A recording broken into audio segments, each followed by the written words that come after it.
पाठशाला में अब अगला चैप्टर, जिसमें आपको बताता हूं कि नई संसद की खुदाई में हैरान करने वाला क्या सामान निकला, और राष्ट्रपति के कांग्रेसी अपमान का इतिहास बताने वाला चैप्टर भी खोलूंगा।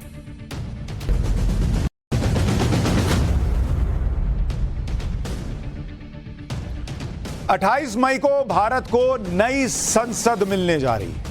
यह अब तक की दुनिया की सबसे हाईटेक और सबसे बड़ी संसद में से एक होगी। पिछले कई सालों से देश में नई संसद की मांग हो रही थी। पुराने संसद भवन के कमजोर और जर्जर स्थिति को देखकर साल 2012 में कांग्रेस की यूपीए सरकार ने नई संसद को बनाने का प्रोजेक्ट भी पास किया, लेकिन शुरू नहीं किया। फिर साल 2020 में पीएम मोदी ने इस प्रोजेक्ट को शुरू किया और कांग्रेस सरकार से कम बजट में इसे तैयार भी करवा दिया। लेकिन अब जैसे ही इसके उद्घाटन की तारीख नजदीक आ रही, वैसे ही कांग्रेस पीएम मोदी के खिलाफ अपने एजेंडे के तहत नए संसद भवन के उद्घाटन पर अब पॉलिटिक्स कर रही है। जब से नई संसद भवन का काम शुरू हुआ है, तब से कांग्रेस इसके जरिए पीएम मोदी पर पर्सनल अटैक ही कर रही है। इस बार कांग्रेस ने देश की राष्ट्रपति द्रौपदी मुर्मू के नाम का इस्तेमाल कर लिया।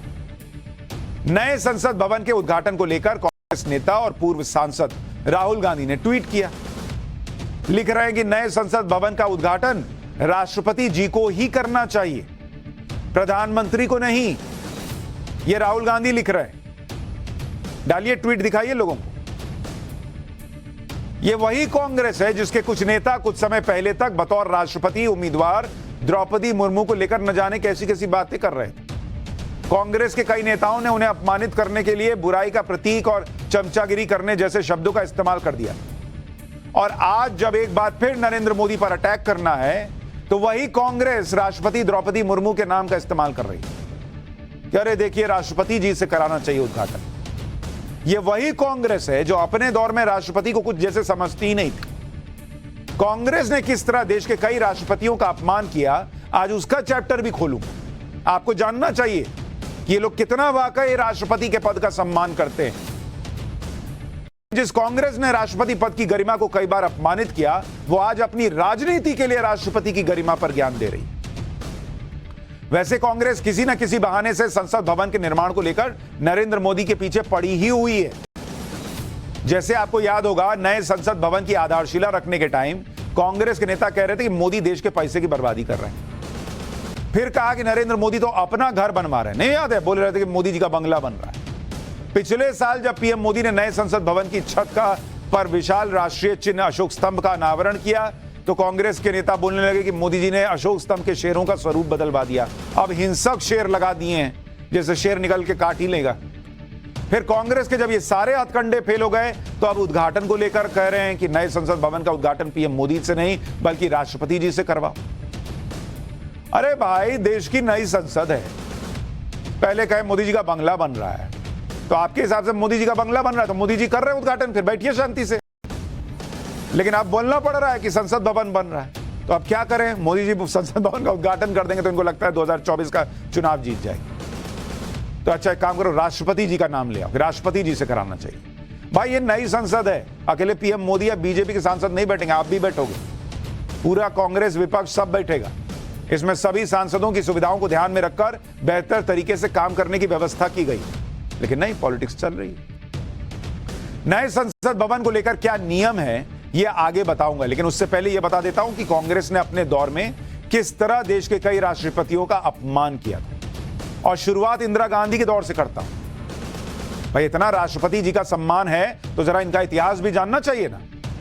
1982 में इंदिरा गांधी ने अपने कैबिनेट मंत्री ज्ञानी ज़ैल सिंह को राष्ट्रपति पद का उम्मीदवार बनाया और वो निर्विरोध देश के राष्ट्रपति चुन लिए गए। लेकिन जब इंदिरा गांधी ने जून 1984 में ऑपरेशन ब्लू स्टार करवाया, जिसमें सेना स्वर्ण मंदिर में गई, इसमें राष्ट्रपति ज्ञानी ज़ैल सिंह बहुत आहत हुए और खुद स्वर्ण मंदिर की हालत देखने अमृतसर चले गए। ज्ञानी ज़ैल सिंह के इस फैसले से इंदिरा गांधी बताया जाता है बहुत नाराज हुई। पूरी कांग्रेस में यह बात फैल गई कि राष्ट्रपति ज़ैल सिंह इंदिरा सरकार के खिलाफ काम कर रहे हैं। मतलब जो लोग राष्ट्रपति को इतना बड़ा पद मानते हैं, वो अपनी मर्जी से कहीं जा भी नहीं सकते थे, लगता है। इसके बाद अक्टूबर 1984 को इंदिरा गांधी की हत्या हो गई और राजीव गांधी देश के प्रधानमंत्री बन गए। इस दौरान देश में सिखों के खिलाफ दंगे भड़क गए और केंद्र में बैठी कांग्रेस सरकार ने कोई सख्त एक्शन नहीं लिया। इस सब को देखते हुए राष्ट्रपति ज़ैल सिंह को दिल्ली के लोगों को बचाने के लिए अपने सुरक्षा गार्ड और गाड़ियों को भेजना पड़ा। इससे राजीव गांधी और पूरी कांग्रेस बहुत नाराज हो गए। उस समय राजीव गांधी के करीबी एक कांग्रेसी सांसद के तिवारी ने राष्ट्रपति भवन को आतंकवादियों की शरण स्थली बता दिया। संविधान के सर्वोच्च पद पर बैठे व्यक्ति का इससे बड़ा अपमान कभी नहीं हुआ। एक राष्ट्रपति की तुलना आतंकवादियों से करना पूरे देश का अपमान था। यह है राष्ट्रपति को लेकर उस कांग्रेस की सोच जिसको आज ध्यान आ रहा है कि अरे राष्ट्रपति जी से संसद भवन का उद्घाटन कराना चाहिए। एक और किस्सा आपको बताता हूं। साल था 1975, जब देश में इंदिरा गांधी ने इमरजेंसी लागू कर दी थी।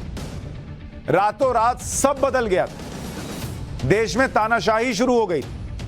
उस समय देश के राष्ट्रपति थे फखरुद्दीन अली अहमद, जिन्होंने इंदिरा गांधी के आदेश पर 25 जून की रात को इमरजेंसी के आदेश पर दस्तखत किए थे। इंदिरा गांधी रात को ही राष्ट्रपति भवन पहुंच गई और राष्ट्रपति के साइन करवा लाई।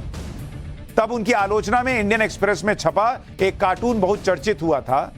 यह कार्टून था वो। इसमें फखरुद्दीन अली अहमद बाथटब में नहाते हुए दिखाए गए थे और इमरजेंसी के ऑर्डर पर साइन करते हुए नजर आ रहे। देख रहे हैं, इसमें दिखाया गया है कि कैसे राष्ट्रपति से नहाते नहाते इमरजेंसी के ऑर्डर पर साइन करा लिया गया। ये उस वक्त अखबार में छपा था। यह राष्ट्रपति के पद का सम्मान था कांग्रेस पार्टी के लिए, और ये आज बता रहे हैं कि अरे राष्ट्रपति के पद का अपमान किया जा रहा है क्योंकि उनसे नया संसद भवन उद्घाटन नहीं कराया जा रहा। अच्छा, इसमें लिखा क्या है? इसमें लिखा है कि if there are any more ordinances just ask them to wait. मतलब और ऑर्डिनेंस हैं तो थोड़ा मुझे नहा तो लेने दो, उसके बाद साइन कराना। ये इस देश में राष्ट्रपतियों का हाल रहा है। इंदिरा गांधी के दौरे में एक राष्ट्रपति का कितना सम्मान था दौर में, यह आप इस कार्टून से समझ सकते हैं। इसी तरह से आप डॉक्टर एपीजे अब्दुल कलाम का ही उदाहरण देख लीजिए, जो महान वैज्ञानिक और अब तक के सबसे लोकप्रिय राष्ट्रपति रहे। साल 2007 में अपना कार्यकाल पूरा करने के बाद देश भर में डॉक्टर एपीजे अब्दुल कलाम को फिर से राष्ट्रपति बनाने की मांग उठी, लेकिन कांग्रेस सरकार ने इसे नहीं माना और देश की भावनाओं को नजरअंदाज करके अपनी राजनीति को तरजीह दी। इसके सब पीछे सबसे बड़ी वजह यह थी कि राष्ट्रपति कलाम ने कांग्रेस के एक बिल को रद्द कर दिया था। इसमें एक व्यक्ति 2 लाभ के पद पर रह सकते थे। तो राष्ट्रपति ने कैंसिल कर दिया कि एक व्यक्ति 2 लाभ के पद पर कैसे रहेगा, तो कैंसिल कर दिया। उस समय कांग्रेस अध्यक्ष सोनिया गांधी सांसद भी थी और नेशनल एडवाइजरी काउंसिल यानी एनएसी की चेयरपर्सन के पद पर भी। यह कैबिनेट मंत्री के बराबर का दर्जा होता था। डॉक्टर कलाम की वजह से सोनिया गांधी को यह पद छोड़ना पड़ा। इसी नाराजगी के चलते साल 2007 और 2012 में कांग्रेस ने डॉक्टर कलाम को दोबारा राष्ट्रपति नहीं बनने दिया। एक महान और काबिल शख्सियत को लेकर यह था सम्मान, और आज बात हो रही है राष्ट्रपति को सम्मान नहीं मिल रहा। बॉस, आप यह भी याद कीजिए कि इस साल बजट सत्र के शुरुआत में कांग्रेस ने राष्ट्रपति द्रौपदी मुर्मू के अभिभाषण को बॉयकॉट कर दिया। उस समय राहुल गांधी कश्मीर में पैदल यात्रा कर रहे थे, जिसकी वजह से कांग्रेस के तमाम नेता संसद भवन में नहीं आए। कांग्रेस अध्यक्ष मल्लिकार्जुन खड़गे ने यह कहा कि खराब मौसम की वजह से फ्लाइट में देरी हो रही है। और सुनिए, कांग्रेस के नेता उदित राज ने राष्ट्रपति मुर्मू के लिए किस तरह की भाषा का इस्तेमाल किया था, वो भी देखिए। उदित राज ने एक ट्वीट में लिखा कि द्रौपदी मुर्मू जी जैसा राष्ट्रपति किसी देश को ना मिले। चमचागिरी की भी हद है। कहती हैं कि 70% लोग गुजरात का नमक खाते हैं। खुद नमक खाकर जिंदगी जिए तो पता चलेगा। यह ट्वीट उदित राज ने राष्ट्रपति द्रौपदी मुर्मू के गुजरात दौरे पर किया, जहां उन्होंने गुजरात के नमक उत्पादन पर अपनी बात कही। अगर इतना ही सम्मान था राष्ट्रपति का तो उदित राज को हटाते। उदित राज तो आज भी कांग्रेस में। अब जब नए संसद भवन की बात हो रही है, 28 जून को पीएम मोदी संसद भवन का उद्घाटन करने वाले, तो अब कांग्रेस राष्ट्रपति मुर्मू के नाम का इस्तेमाल कर। वैसे भी संसद भवन के उद्घाटन को कौन करेगा, यह अधिकार लोकसभा अध्यक्ष के पास होता है, और लोकसभा अध्यक्ष ओम बिड़ला ने प्रधानमंत्री नरेंद्र मोदी को नए संसद भवन के उद्घाटन का निमंत्रण दिया है। इसलिए पीएम उद्घाटन कर रहे हैं। अब जब कांग्रेस को इससे आपत्ति है तो राष्ट्रपति के जरिए पीएम मोदी को टारगेट किया जा रहा है। कांग्रेस और विपक्ष जिस तरह से नए संसद भवन को लेकर भूमिका बना रहे हैं, उससे यह सवाल खड़ा हो रहा है कि क्या कांग्रेस नए संसद भवन के उद्घाटन का बॉयकॉट करने वाली है क्या? क्योंकि नए संसद भवन का उद्घाटन 28 मई को होना है। 28 मई को ही वीर सावरकर की जयंती भी है। कांग्रेस का कहना है कि सावरकर की जयंती पर नई संसद का उद्घाटन करना राष्ट्र निर्माताओं का अपमान है। कांग्रेस के कई सांसदों का भी यही कहना है कि उद्घाटन समारोह में शामिल होने को लेकर संशय। जो नया संसद भवन बन रहा है उसको लेकर विवाद क्या है वो तो आपने देख लिया, लेकिन उसकी खासियत भी आपको बता देता हूं। नई संसद को अगले 150 सालों तक इस्तेमाल किया जा सकेगा, उसको इतना मजबूत बनाया गया। नया संसद भवन पूरी तरह से भूकंप रोधी है। इसमें बिजली की खपत 30% तक कम होगी। सिटिंग कैपेसिटी पहले के मुकाबले 150% ज्यादा है। लोकसभा में 888 सदस्य बैठ पाएंगे और राज्यसभा में 384 सदस्यों की जगह है। संयुक्त संसद अधिवेशन में 1272 सांसद बैठ सकते हैं, ऐसा संसद भवन तैयार किया गया। नई संसद पूरी तरह से डिजिटल होगी। Lok Sabha, Rajya Sabha high quality audio, video और हर एक डेस्क इलेक्ट्रॉनिक गैजेट से लैस होगा। नई संसद में संविधान हॉल, पुस्तकालय, कमेटी रूम और कैंटीन भी मौजूद है। यह है नया संसद भवन। इस पे भी गर्व होना चाहिए, लेकिन यहां भी वही प्रॉब्लम। दिख रहे हैं सिर्फ नरेंद्र मोदी। संसद भवन दिख ही नहीं रहा, देश में कुछ अच्छा हो रहा है दिख ही नहीं रहा। नरेंद्र मोदी क्रेडिट न ले जाएं, बस इसी की टेंशन है।